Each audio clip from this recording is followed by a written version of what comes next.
Hello dear students, welcome back to my channel Physics SPC CBSE board physics paper 2025 का एक question. A 1 centimeter segment of wire lying along x axis carries a current 0.5 ampere along positive x direction. A magnetic field B vector 0.4 milli Tesla, इस पे ध्यान देना है, J cap और plus 0.6 milli Tesla K cap switched on the region the force acting on the segment। सबसे पहले इसी पे देख लेते हैं। बी वेक्टर लिख रहा था, मिली टेस्ला था, 1 मिली टेस्ला में 10⁻³ टेस्ला होते हैं। तो यहाँ पर हमने 10⁻³ इसमें भी है और इसमें भी है, कॉमन ले लिया है और टेस्ला में लिख लिया है। पहली बात, ऐसा सिस्टम टेस्ला।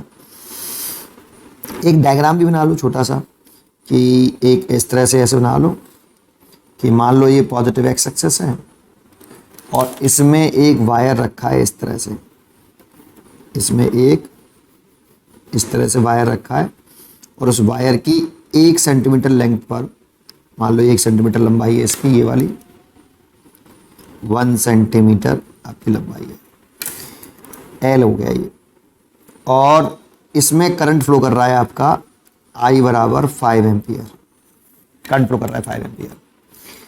ठीक है, मैग्नेटिक फोर्स पूछ रहा है, तो मैग्नेटिक फोर्स क्या होता है? Magnetic force on current carrying segment F equal to होता है ILB साइन थीटा। यहाँ पे थीटा L वेक्टर और B वेक्टर के बिटवीन एंगल होता है। इसे वेक्टर फॉर्म में लिखना चाहें तो F वेक्टर बराबर IL vector cross B vector. अब L वेक्टर की डायरेक्शन वही कंसीडर करते हैं जो करंट की मानते हैं। तो करंट की direction positive along x axis है, इसीलिए L वेक्टर की डायरेक्शन भी यही होगी। ये L वेक्टर की डायरेक्शन हो गई आपकी, ये L वेक्टर की डायरेक्शन होगी। ठीक है, मैग्नेटिक फील्ड हमें याद रखा है इतना, तो यहाँ पे वैल्यू पुट कर दो बस केवल। F वेक्टर, पहले वेक्टर फॉर्म में ही पूछा, देखो जो रिजल्ट दे रखा है वो भी वेक्टर फॉर्म में है, फोर्स। ठीक है, तो I की वैल्यू पुट कर लीजिए आप कितनी, 0.5 एम्पियर है, सॉरी, ठीक है 0.5 एम्पियर है, 0.5 एम्पियर, 0.5 और L वेक्टर की वैल्यू, तो देखो L वेक्टर लिखें तो L इंटू आई कैप। आई कैप क्यों लिखा? क्योंकि एक्स एक्सिस में यूनिट वेक्टर होता है आई कैप, और हम यूनिट वेक्टर का फॉर्मूला हम जानते हैं कि अगर हम कोई वेक्टर लिखते हैं A, तो इस A वेक्टर का मैग्नीट्यूड लिखते हैं, साथ में एक यूनिट वेक्टर लिखते हैं, और उसमें इंपॉर्टेंट होता है कि इसकी और इस यूनिट वेक्टर की डायरेक्शन सेम होनी चाहिए। तो L वेक्टर की डायरेक्शन तो अलोंग एक्स एक्सिस है, तो L वेक्टर तो L वेक्टर का मैग्नीट्यूड लिखा, और एक्स एक्सिस की डायरेक्शन में यूनिट वेक्टर हम कंसीडर करते हैं आई कैप, तो L वेक्टर की और आई कैप की डायरेक्शन सेम है, देखो यहाँ पे, इसीलिए ऐसे लिख सकते हैं। और L वेक्टर दे रखा है 1 सेंटीमीटर, इसको भी चेंज कर लो, तो 1/100 मीटर, दैट मीन्स 0.01 मीटर, तो ये हो जाएगा 0.01 आई कैप, और ये मीटर में आ गया भाई। ऐसा ही सिस्टम, सब कुछ ऐसा ही सिस्टम में लाइए, करंट पहले से ही ऐसा ही सिस्टम में थी, 0.5 एम्पियर। आई पुट कर दिया, L वेक्टर पुट कर लो, 0.01 आई कैप, क्रॉस लगा लो, ये क्रॉस प्रोडक्ट है।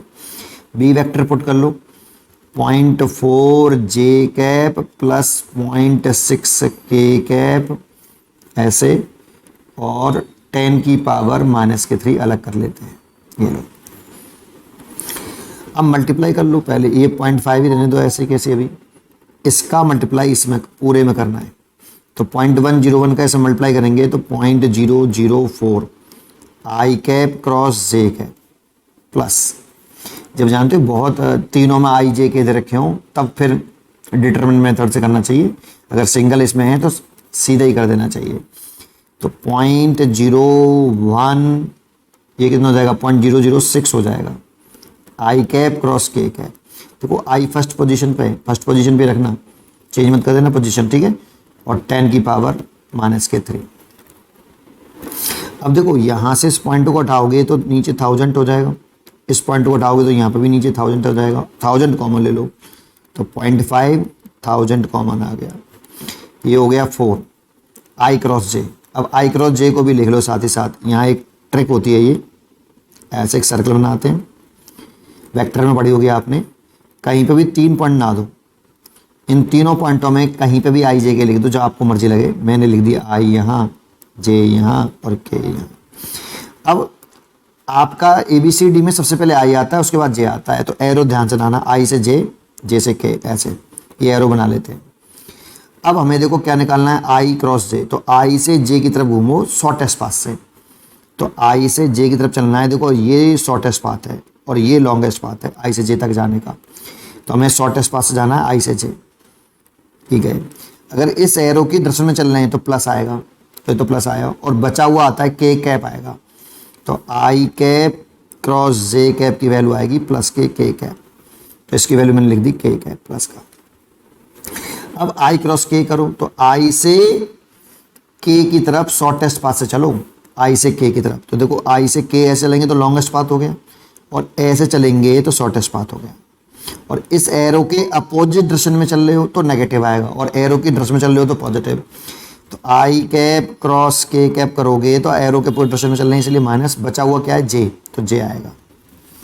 तो यहाँ आएगा प्लस का, ये माइनस का आ रहा है ना, इसलिए माइनस लगा देता हूँ भाई, माइनस के जे कैप आ रहा है, तो 6 जे कैप लिख लेता हूँ, और 10 की पावर माइनस के 3।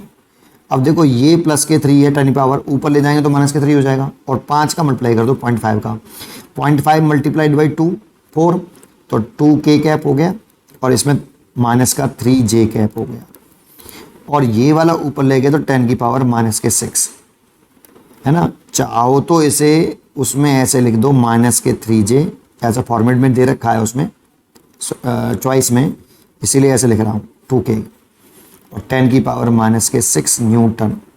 इतना मैग्नेटिक फोर्स आया। 1 माइक्रो न्यूटन में 10 की पावर माइनस के 6 न्यूटन होते हैं, तो इसकी जगह पे माइक्रो न्यूटन लिख सकते हैं। तो माइनस के 3J प्लस के 2K और माइक्रो न्यूटन, इतना वेक्टर फॉर्म में फोर्स आया है बेटा। ये आंसर है इसका, चेक कर लेते हैं। तो माइनस का 3J है, तो देखो इसमें तो 2J है, इसमें माइनस के 3J प्लस के 2K और माइक्रो न्यूटन, यही चॉइस है, ये बी चॉइस इज करेक्ट। पढ़ते रहिए और खुश रहिए।